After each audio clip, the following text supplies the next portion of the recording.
Welcome on in. WIP Daily. Joe Giglio with you. Appreciate everyone subscribing, following, of course, listening to the show and watching here on our 94 WIP YouTube channel. Leave ratings, leave reviews, wherever you get your podcast. Tucker and I are going to do a mailbag episode before the Eagles season starts. Your questions, part of that mailbag episode coming up. So today, look, it's a Phillies conversation. The Phillies had an incredible weekend. They're playing good baseball again, which is no coincidence because they've been back at at this was always looked at least from my eyes, as the homestand where they really could cement themselves as a no-doubt playoff team, leave very little doubt entering the month of September, give themselves some wiggle room, give themselves some breathing room so they can maybe rest guys down the stretch of the season. It's all kind of playing out that way. 2 out of 3 against the Giants, and they almost swept that series.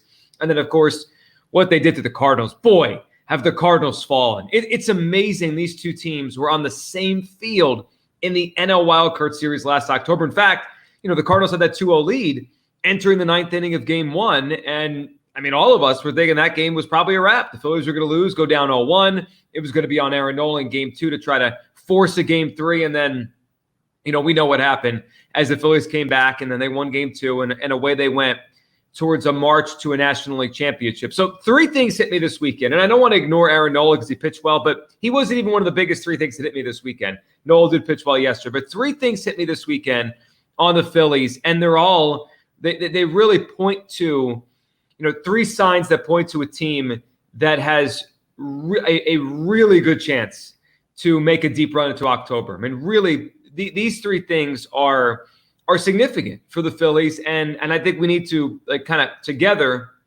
realize they're all happening. So the first one, and I mentioned being at home, and it's obviously a big deal for the Phillies. They're just a better team. Now, most teams are.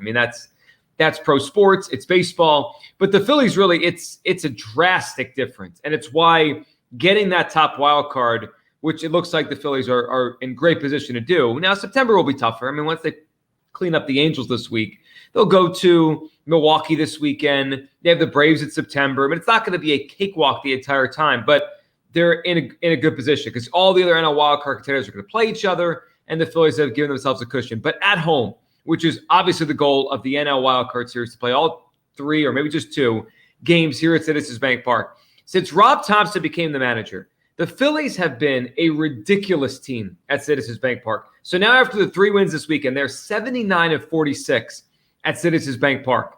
You play that out, that's a .632 winning percentage. You play that out over a full season, that's a 102 win pace. This year, they're 39-25. So, Thompson, when he took over last June, through the playoffs last year into now, a 79-46 record. That's really, that's Braves territory for this year. We're talking about, one of the best teams in baseball, nearly unbeatable, wins basically 2 out of every 3 when they're at home. And you could just feel it. There's something that happened here. And it really, the change in the vibe, the change in the feeling at Citizens Bank Park certainly started last October. And that's when that started. It's carried over to this year with sold-out crowds, the Lorenzen no-hitter, obviously the ovation for Trey Turner. This team feeds off of this crowd. And I don't think you see this in baseball nearly as often as you see it in the NBA, and certainly you see it in the NFL. The teams like the Chiefs, the Eagles, the Seahawks, the Packers, really good home fields. When the team is good, the team feeds off of the energy of the crowd. It happens in football all the time, certainly basketball with really good crowds at points over the history of the NBA. But it's like that with the Phillies. And, we could point to other teams that have good home records. But I think with those teams, they're just great teams. The Braves have a good home record. The Braves are a great team. I don't sense Truist Park gives them an inherent advantage. So they hit the cover off the ball wherever they are.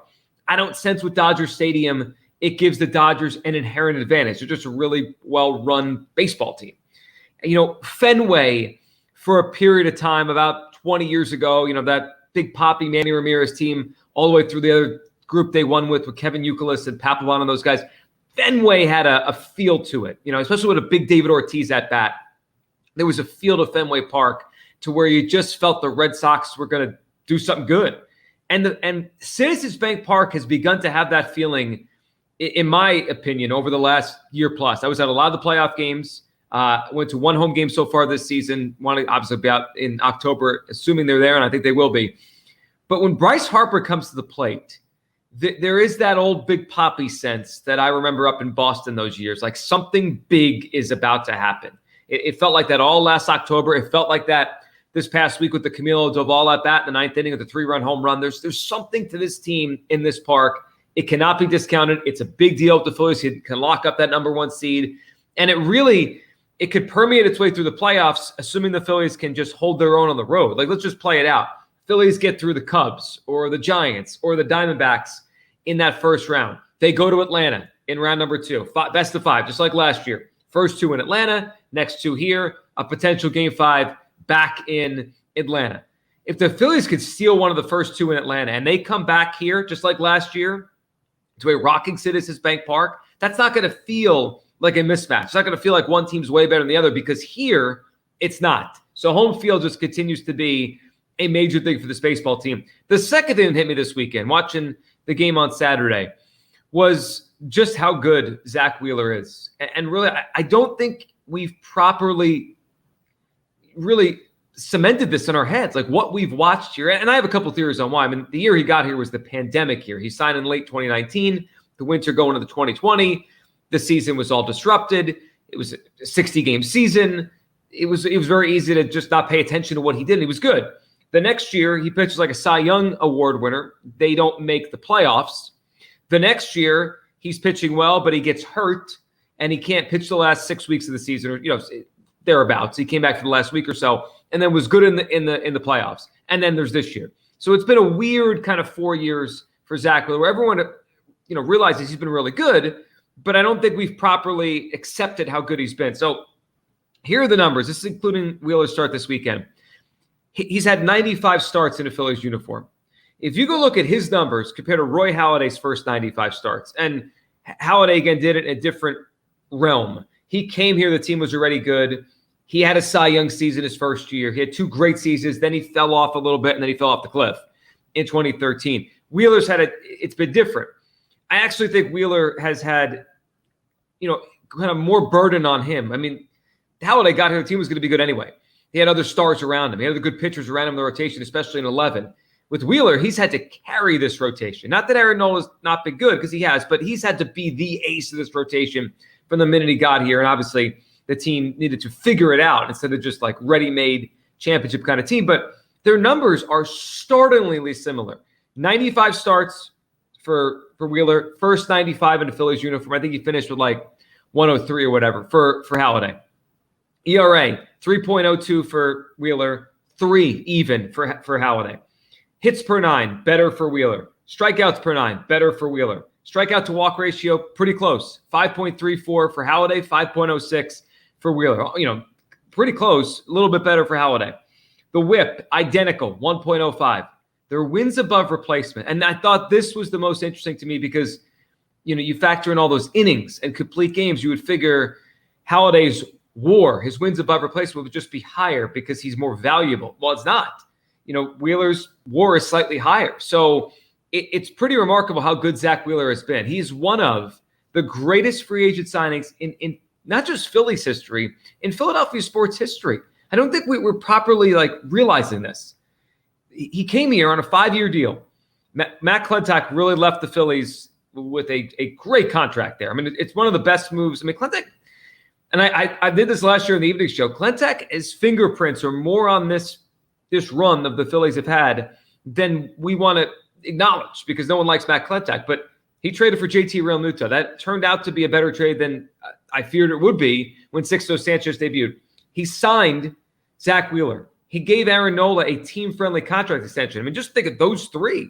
If not for those 3, the Phillies are nowhere near where they've been the last couple of years. So Wheeler's been incredible. And I believe one of the great free agent signings in the history of Philadelphia sports. Go through every team. However you want to go to with the Eagles, whether it be a Malcolm Jenkins or a John Runyon, go through it over the years with every team in Philadelphia. You're not going to find many better free agent signings, bang for the buck, performance, really consistent performance than Zach Wheeler. I mean, he's clearly this team's number 1. And if Nola continues to turn the corner the way he has been, really good start yesterday, the Phillies have their 1 and 2 back, which was really the formula to get them where they got to last year. I know the bats picked up in October. They hit a little bit. The bullpen was good.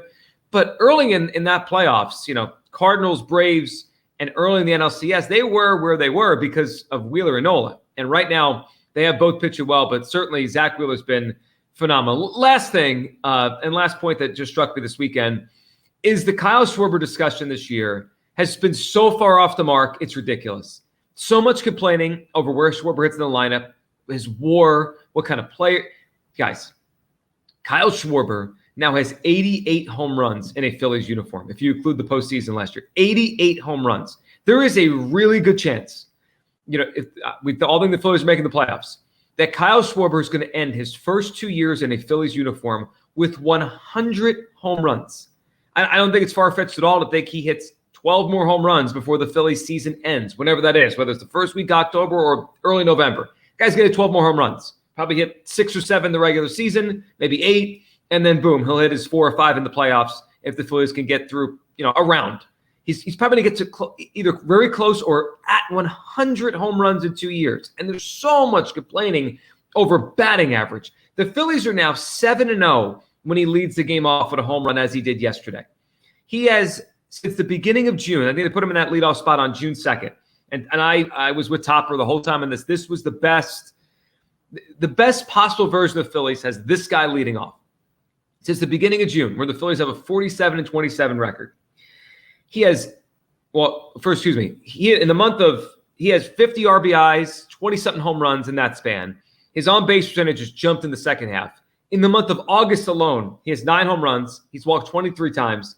He has a 989 OPS. Like the June Schwarber thing, it's actually happened in August. Like August has been a ridiculous month for him. And I just think we look at the wrong things. I don't care about his WAR. Guys, his WAR is what it is because his defense is horrendous in the outfield. And it's not his fault he has to play the outfield. Like Bryce Harper's lack of durability is why the Phillies DH, who is Kyle Schwarber, they signed this guy to be a DH, has been in the outfield for 2 years. So, I don't care when you look at his numbers, like, well, look at his WAR. I could care less. And it's funny, we do this now. I think more fans are up on more stats now than they were 15 years ago. You ever looked at Ryan Howard's career wins above replacement? It's like 15 for his whole career. Hall of Famers are like 70. He's at 15. By that metric, he was considered just a guy, just a pretty good baseball player over his time in Major League Baseball. Nothing great. So I think we overdo it sometimes. Just watch the impact the guy has. Yeah, the Phillies would be better if Schwarber was in the outfield. Wonderful. Everyone acknowledges that. But as far as his offense, stop focusing so much on what he doesn't do, which is obviously hit for a high average or even a decent average, and focus on what he does do. You guys got to bash 40 home runs, knock in 100, score 100, walk 100 times. I mean, that's pretty rare combination of numbers. And I love him at the top of the order. He separates the lefties. He gets, because you put him 1 and you put a guy like Harper 3, you're going to have lefty relievers coming in late, which sets up whoever's sitting second. And obviously it's been Trey Turner for the most part this season, other than when they dropped him and he got hot again. But it's been Trey Turner, it's been Alec Boehm, Castellanos, whoever. It gets those guys opportunities to hit lefties. He could start the game with a home run. He sees pitches. And part of why I think this it's worked is you got a guy like Boehm who's more of the contact guy in, beyond the middle of the order. So you go Harper, Castellanos, then a guy like Stott, and there's always runners on base. So he knocks him in because he gets a bunch of singles. He doesn't strike out much. Schwarber at the top, yeah, there's strikeouts, but he's not really killing you there because you're starting the game that way with either a walk, a strikeout, a home run.